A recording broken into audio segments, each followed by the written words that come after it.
뜨거운 여름, 시원한 바람과 같은 하나님 말씀으로 행복한 시간 되십시오. 안녕하세요, 성도 여러분. 9월 4일 수요일 말씀 묵상 시작하겠습니다. 오늘 함께 나눌 말씀은 느헤미야 3장 1절부터 4절까지의 말씀입니다. 느헤미야 chapter 3 verse 1 to 4. 느헤미야 3장 1절부터 4절까지의 말씀 함께 읽겠습니다. 그때에 대제사장 엘리야십이 그의 형제 제사장들과 함께 일어나 양문을 건축하여 성별하고 문짝을 달고 또 성벽을 건축하여 함메아 망대에서부터 하나넬 망대까지 성별하였고 그 다음은 여리고 사람들이 건축하였고 또 그 다음은 이므리의 아들 삭굴이 건축하였으며 어무는 하스나의 아들 자손들이 건축하여 그 들보를 얹고 문짝을 달고 자물쇠와 빗장을 갖추었고 그 다음은 학고스의 손자 우리아의 아들 무레못이 중수하였고 그 다음은 무세사벨의 손자 베레게아의 아들 무술람이 중수하였고 그 다음은 바하나의 아들 사독이 중수하였고. 아멘. 지난주 금요일에 유스 아이들과 함께 느헤미야 1장 말씀으로 성경 공부를 했습니다. 물론 느헤미야서가 기록된 목적이 느헤미야라는 인물의 리더십이 얼마나 탁월한가를 드러내기 위함은 아닙니다. 그러나 오늘 본문도 마찬가지지만 느헤미야서 곳곳에서 그의 탁월한 리더십이 드러나고 우리는 하나님이 세우신 리더는 어떠해야 하는가를 이 성경을 통해서 배울 수가 있습니다. 그래서 제가 20명 정도 되는 아이들에게 혹시 너희들 중에 나는 리더야 생각하거나 리더의 기질이 있어서 어딜 가든지 리더의 역할을 맡는 사람 손들어 볼까 했더니 한 2-3명 정도 손을 들었습니다. 나머지는 전부 나는 리더가 아니에요. 저는 리더가 되기 싫어요 하는 아이들이었습니다. 저도 어릴 때부터 말수가 적고 참 내향적이어서 사람들 앞에 나서는 것을 싫어했습니다. 저는 리더의 자질이 없다고 생각했고 늘 그냥 좋은 팔로워가 되어야지 하는 마음으로 살았습니다. 그런데 어느 순간 뒤돌아보니 리더의 자리에 있는 제 자신을 발견했습니다. 교회에서 찬양 인도자, 소그룹 리더, 간사, 지금은 목사로 섬기고 있죠. 가정에서는 아버지로서 가정의 리더가 되어 있습니다. 회사를 다니시는 분들은 연차가 좀 쌓이면 팀장도 되실 테고 부하 직원들을 관리하는 리더가 됩니다. 그리고 사업을 하시는 분들은 직원들을 고용하고 월급 주는 사장님이라는 리더의 역할을 맡게 되지요. 그리고 모두 한 가정의 아버지, 어머니로서 가정의 리더가 됩니다. 그렇게 볼 때 모든 사람들은 큰 조직이든 작은 조직이든 결국 리더가 된다는 것이죠. 그래서 우리는 무엇이 좋은 리더십인지 알 필요가 있고 무엇보다 하나님께서 기뻐하시는 리더십이 무엇인지 배우고 실천할 필요가 있는 것이죠. 예를 들어서 어제 본문에서 예루살렘에 도착한 느헤미야가 성벽 재건이라는 큰 프로젝트를 곧바로 시작하지 않고 먼저 무너진 성벽과 성문들을 둘러보았습니다. 한종석 전도사님이 그 이유를 형편을 살피기 위해서라고 얘기했는데요. 이것도 좋은 리더의 기본적인 자질 중에 하나지요. 어떤 일이나 사역을 시작할 때 좋은 리더라면 반드시 여러 가지 조사를 통해서 어떤 긍정적인 결과를 얻을 수 있을지 어떤 그 일의 형편을 먼저 살펴야 합니다. 오늘 본문에서 우리가 배울 수 있는 느헤미야의 리더십은 권한 분배입니다. 훌륭한 리더는 많은 일들을 혼자 감당하는 사람이 아니라 구성원들을 적재적소에 활용할 줄 아는 사람이죠. 느헤미야는 성벽 재건을 위해서 각 구간마다 책임자를 세우고 권한을 위임해 주었습니다. 사실 이 당시에 예루살렘 성벽을 재건하는 것은 거의 불가능한 일에 가까운 일이었습니다. 이 큰 일을 하기 위해서는 많은 인력이 필요한데 대부분 포로 잡혀갔던 그 바벨론과 페르시아에서 자녀들을 낳고 정착했고 예루살렘으로 돌아온 인원은 그렇게 많지 않았습니다. 수르바벨의 인도하에 1차로 귀환한 백성들의 수는 약 5만 명 정도 되고 에스라의 인도하에 2차로 귀환한 백성의 수는 1754명. 느헤미야 인도하에 3차로 귀환한 백성의 수는 기록되어 있지는 않습니다. 1차로 귀환했던 사람들이 성전 재건을 시작했다가 사마리아인들의 방해로 16년 동안 공사가 중단되었고 공사 재개 후에 4년 만에 성전을 재건했습니다.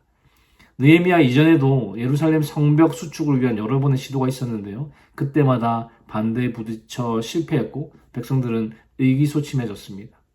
그러나 느헤미야는 이 과업을 훌륭하게 계획하고 또 기가 죽어 낙심한 그 백성들에게 효과적으로 동기를 부여한 결과 맹렬하게 부딪혀오는 방해에도 불구하고 단 52일 만에 성벽 중건 사역을 마쳤습니다. 예루살렘 성벽을 재건하는 일은 정말 큰 공사였는데 느헤미야는 어떻게 이 일을 해낼 수 있었을까요, 여러분? 국내외적으로 수많은 반대에 부딪혔기 때문에 이 일을 수행하려면 일상적인 방법과는 다른 조직이 필요했습니다. 느헤미야의 계획이 오늘 본문인 3장에 잘 드러나 있는데요. 성벽을 재건하는 일을 진행함에 있어서 일을 분담만 시킨 것이 아니라 위임까지 했습니다. 성벽 재건 공사는 총 45구간으로 나누어져서 북동쪽에서부터 이렇게 시계 반대 방향으로 진행이 되었습니다. 오늘 본문 1절을 다시 한번 읽어보겠습니다. 1절입니다. 그때에 대제사장 엘리야십이 그의 형제 제사장들과 함께 일어나 양문을 건축하여 성별하고 문짝을 달고 또 성벽을 건축하여 한메아 망대에서부터 하나넬 망대까지 성별하였고, 이 양문 공사가 시작되는데요. 우리가 그 2주 전에 리스타트 월십 때 담임 목사님께서 베데스다 연못 이야기하시면서 양문에 대해서 간단하게 설명해 주셨습니다. 베데스다 연못 옆에 있는 쉽게이트, 양문은 이 성전 제사에 바쳐질 짐승들이 지나가는 문이었습니다. 그래서 제물을 가지고 예루살렘 성전에 가기 위해서는 이 양문을 꼭 통과해야 했습니다. 이 구역의 공사 책임자는 대제사장 엘리야십이었습니다. 여러분, 예루살렘은 하나님의 나라를 상징하는 성읍이기 때문에 예루살렘 재건은 단순한 어떤 도시 재건 이상의 의미를 가지고 있었습니다. 그런 성벽 재건 사역에 제일 먼저 등장한 그룹이 대제사장과 동료 제사장들이었고, 또 그들이 세운 양문은 성전과 가장 가까이 있는 문이었습니다. 이런 제사장들의 헌신이 느헤미야에게 아마 큰 격려가 되었을 것이고, 또 백성들의 마음을 하나로 모으는 그런 힘이 되지 않았겠습니까? 이스라엘 백성들이 이 약속의 땅 가나안에 들어가기 위해서 요단강을 건널 때 법궤를 맨 그 제사장들이 가장 먼저 강에 들어가고 가장 마지막에 나왔습니다. 이 영적 지도자의 삶은 백성의 삶과 결코 분리될 수가 없는 것이죠. 그래서 영적 지도자가 가장 모범적인 백성이 되어야 하는 것입니다. 이 대제사장 엘리야십과 동료 제사장들이 이 상징적인 양문을 건축하며 백성들의 모범이 되었습니다. 계속해서 오늘 본문 3절을 함께 읽어보겠습니다. 어문은 하스나의 자손들이 건축하여 그 들보를 얹고 문짝을 달고 자물쇠와 빗장을 갖추었고, 이 3절에 나오는 문 어문인데요. 영어로는 fish gate입니다. 솔로몬 성전 시대에 그 예루살렘으로 들어오는 주요 입구 중에 하나였다고 하는데, 두로나 갈릴리 호수에서 잡은 물고기들을 어시장에 팔기 위해서 예루살렘으로 들어오던 그런 문이었다고 합니다. 이 어문은 하스나의 자손들이 재건했다고 기록하고 있는데, 하스나는 사람 이름이 아니라 지명입니다. 영어의 정관사 더와 같은 그 히브리어 정관사 하를 빼면요, 하스나에서 하를 빼면 스나인데, 2절에 여리고 사람들이 건축하였고처럼 스나 지역 출신 사람들이 어문을 재건했습니다. 에스라 2장에 그 1차 포로 귀환 명단이 나오는데, 에스라 2장 34절에서 35절에 보시면 여리고 자손이 345명이요 스나 자손이 3630명이었다라고 기록되어 있습니다. 대부분이 이 조상의 이름으로 누구의 자손 이렇게 나오는데, 여리고와 스나만 조상의 이름 대신에 지명으로 언급되었습니다. 그런데 또 어떤 자료를 보니까 이 스나가 가문도 아니고 지명도 아닌 특정 계급층을 뜻하는 것일 수도 있다라고 합니다. 이 스나의 뜻이 the hated one, 미움받는 자이기 때문에 가난한 하층민 계급의 사람들을 의미하는 것이 아닐까 추측하는 것이죠.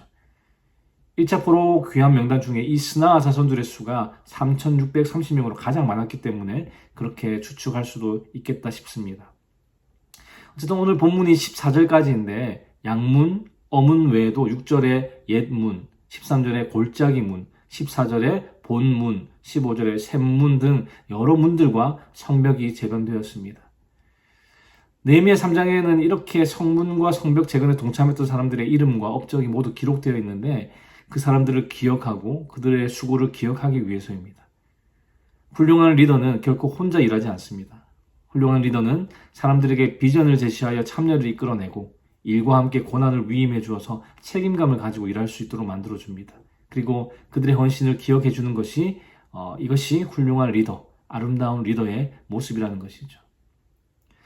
얼마 전에 SNS를 보다가 교회 주보에 헌금한 사람들의 명단을 적는 이유가 뭘까라고 질문한 글을 보았습니다. 댓글이 한 290개 정도 달렸고 각자 자신의 의견을 남겼습니다. 이름을 적지 않으면 횡령, 배임 등 사건 사고가 일어날 수 있기 때문에 적어야 된다.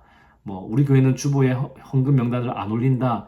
이런 여러 가지 의견들이 있었는데 그 중에 눈에 띄는 댓글이 하나 있었습니다. 느헤미야서에도 성벽 보수 참여자 명단이 영화의 엔딩 크레딧처럼 쫙 나옵니다. 헌신을 기록하는 것이죠. 이런 글이 있더라고요. 참 동의가 되는 글이었습니다. 영화의 마지막에 그 영화를 위해 수고하고 헌신한 사람들의 이름이 한참 동안 나오지 않습니까? 영화가 끝나고 그 영화 엔딩 크레딧을 보고 앉아있는 사람은 거의 없습니다. 다들 빨리 나가기 바쁘죠. 근데 만약에 제가 그 영화를 위해 작게라도 헌신했거나 엑스트라로 출연했다면 보일 듯 말 듯한 그 작은 글씨로 제 이름이 올라가더라도 그것이 아마 보고 싶을 것 같습니다. 헌금도 마찬가지로 비록 하나님께 드린 것이지만 한 달을 열심히 일해서 번 돈을 하나님께 감사해 드리면서 그 작은 헌신을 확인받고 싶은 마음이 잘못된 것은 아니라고 생각합니다. 느헤미야가 성벽 보수 참여자 명단을 3장 전체에 기록하면서 그들의 헌신을 기억해 준 것처럼 하나님도 하나님의 나라와 주의 교회를 위해 드린 우리의 헌금을, 우리의 헌신을 기억해 주실 것입니다. 여러분, 느헤미야가 제사장이었습니까? 선지자였습니까? 왕족이었습니까? 이스라엘의 장로였습니까? 느헤미야는 페르시아에서 태어난 이스라엘의 포로의 자녀였습니다. 평민이라는 것이죠. 성경은 보통 제사장이나 왕족, 귀족들의 자녀들이면 그것을 기록해 주는데 느헤미야에 대해서는 아무런 기록이 없습니다. 평민이라는 것이죠. 여러분, 이 땅에 하나님의 나라와 교회를 재건하는 데 있어서 목회자들만, 장로님들만, 안수 집사님들만, 그리고 권사님들만 헌신하는 것이 아닙니다. 제가 평신도라는 단어를 좋아하지도 않고 잘 사용하지도 않지만 헌신은 직분만으로 하는 것이 아닙니다. 우리 교회 장로님들과 권사님들은 정말 열심히 교회 사역에 헌신하시는데 제가 한국에 있을 때 보니까 열심히 교회 봉사하시다가 장로나 권사 직분을 딱 받는 순간 모든 봉사를 다 내려놓고 멈추시는 분들이 있었습니다. 장로, 권사 직분 받으려고 열심히 봉사했는데 이제 직분을 받았으니까 열심히 봉사할 필요가 없는 것이죠. 그래서 헌신은 직분만으로 하는 것이 아니라고 말씀드린 것이고 비록 아직 직분을 받지 못했다 할지라도 하나님의 나라와 주의 교회를 위해서 열심히 봉사하고 헌신한다면 하나님께서 분명히 그 헌신을 기억하시고 칭찬하시리라 믿습니다. 사랑하는 성도 여러분, 저는 느헤미야 3장에 기록된 성벽 보수자 명단을 보면서 나도 하나님 나라를 위해 헌신한 그 한 사람으로 하나님께 기억되고 싶다라는 생각을 했습니다. 제가 설교 중에 여러 번 말씀드려서 10여 년 전에 제가 노르웨이에서 사역했다는 것을 많이들 아실 텐데요. 그곳에서 사역자들을 모집할 때 내걸었던 문구가 하나 있습니다. 그게 뭐였냐니까 노르웨이와 유럽 교회의 부흥을 위한 기도 프로젝트였습니다. 제가 한국에서 그렇게 먼 노르웨이까지 간 이유는 딱 하나였습니다. 하나님께서 노르웨이와 유럽 교회에 다시금 부흥을 일으키시는 그 역사적인 순간에 그곳에 나도 있고 싶다였습니다. 성도 여러분, 하나님의 꿈인 하나님의 나라와 주의 교회를 위해 수고하고 헌신하는 그 역사적인 일에 동참하고 싶지 않으십니까? 그 명예로운 명단에 여러분들의 이름 하나 올리고 싶지 않으십니까? 지금까지 그랬던 것처럼 앞으로도 하나님의 나라와 주의 교회를 위해 수고하고 헌신함으로 하나님 아버지의 가슴에 우리의 이름을 새기는 저와 여러분의 삶이 되기를 주님의 이름으로 축원합니다. 기도하겠습니다.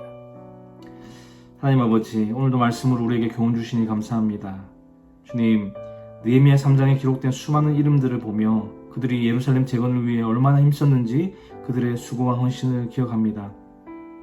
느헤미야의 훌륭한 리더십 아래 모두 하나 되어 하나님의 나라를 상징하는 그 예루살렘 재건을 위해 노력했고 느헤미야는 그들의 수고와 헌신을 잊지 않고 기록으로 남겼습니다. 하나님, 주의 나라와 주의 교회를 위해 수고하고 헌신하는 것 역시 주께서 기뻐하시고 그 수고와 헌신을 잊지 않으심을 믿습니다. 이 세상 사람들은 알아주지 않아도 주님께서 기억해 주신다면 그것이 우리에게 큰 영광이 됨을 고백합니다. 앞으로도 하나님의 나라와 주의 교회를 위해 수고하고 헌신함으로 하나님 아버지의 가슴에 우리의 이름을 새기는 주님의 교회 성도님들 다 되게 하여 주시옵소서. 주님, 오늘도 주께서 주시는 힘과 은혜로 살아가기 원합니다. 주의 도우심으로 승리하는 하루 되게 하여 주시옵소서. 감사를 드리며 예수 그리스도의 이름으로 기도하였습니다. 아멘. 수요일 기도 제목으로 함께 기도하시겠습니다. 교육부 및 청년사역을 위해 기도하실 때 영아부, 유아부, 초등부, 중고등부 교회학교를 통해 어릴 때부터 아이들이 복음을 만나도록, 그리고 대학부, 청년부, EM사역을 통해 영적 부흥이 일어나도록 기도해 주시기 바랍니다. 그리고 구역 예배를 위해 기도하실 때에는 우리 구역장님들이 예배를 성령 충만함으로 인도하도록, 구역장님들이 그 섬김을 통해 각 개인이 먼저 은혜와 복을 받도록 기도해 주시기 바랍니다. 선교사님들을 위해 기도하실 때에는 네팔의 윤성철 선교사님, 터키의 하상욱 선교사님, 일본의 문일배 선교사님, 페루의 윤애경 선교사님을 위해서 기도해 주시기 바랍니다.